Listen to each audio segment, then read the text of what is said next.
নোয়াখালীতে পরিবেশ বিপর্যয়ের বড় কারণ অবৈধ ইটভাটা। এসব ভাটায় কয়লার পরিবর্তে পোড়ানো হচ্ছে কাঠ।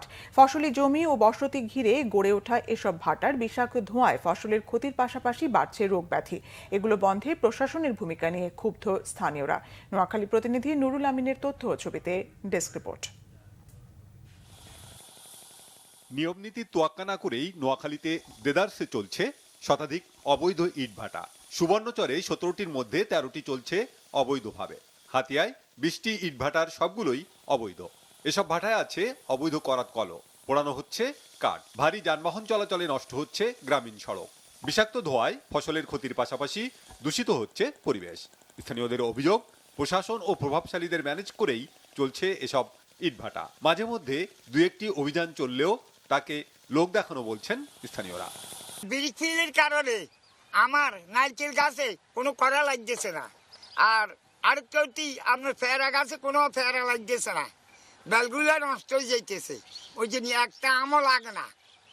ওই জন্য 3 দিন পর্যন্ত জানরা হয়ে যায় লাগছে। কিছুদিন দেখছি বন্ধ ছিল, বন্ধ থাকার পরে তারা আবার কোন ক্ষমতার বলে বা কিভাবে চালু করছে সেটা তারা মূলত তো এদিন ধরেন না বিড়ি ফিল্ডে এলাকার গাছ গোছোয়া বা যে ফসলাদি যে কৃষ্টি গাছটা যেটা করে মানুষের এগুলোর ক্ষতি হয়। পূর্বর জমিগুলো যেটা আছে এটা থেকে মারি কেটে নিয়ে যাচ্ছে।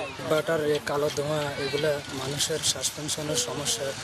বৈধতা না থাকার কথা স্বীকার করেছেন কোন ভাটার মালিক। লাইসেন্সের জন্য আবেদন করছি, আমরা পাইনি এখন। তো ধরেন আমরা এরপরে আর চালাবো না এইভাবে, টোটালি আমরা ভাটাই চালাবো।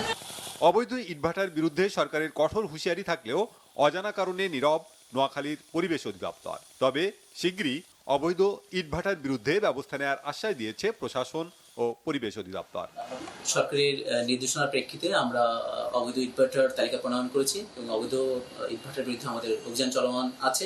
ইতিমধ্যে আমরা 3টা অভিযানের মাধ্যমে আমরা 1,10,000 টাকা জরিমানা করেছি এবং 5টা ইটভাটা অভিযান পরিচালনা করা হয়েছে এবং আমরা এক্সক্যাভেটর দিয়ে আমরা ইটভাটাগুলোকে গুঁড়িয়ে দিয়েছি। পরিবেশের যে নেগেটিভ ইম্প্যাক্ট বা ইটভাটার যে দেদারসে যত্রতত্র গড়ে উঠছে, এটি আসলে আইনগতভাবে ঠিক নয়। বিশেষ করে পরিবেশ অধিদপ্তরের একটি ছাড়পত্র প্রয়োজন এবং ইটভাটাগুলো যেখানে গড়ে উঠছে সেটি আসলে ফসলি জমি নষ্ট করে কোনো ক্রমেই আইনসম্মত নয় সেখানে গড়ে ওঠাটা। তো এই ক্ষেত্রে যে ইটভাটাগুলো আসলে পরিবেশ আইনকে লঙ্ঘন করছে বা যেটা হচ্ছে ফসলের জমি নষ্ট করে যে ইটভাটাগুলো গড়ে উঠছে, সেগুলো আমরা পরিবেশ অধিদপ্তরের সাথে আমরা যৌথভাবে অভিযান পরিচালনার মাধ্যমে আশা করি সেগুলো বন্ধ হবে।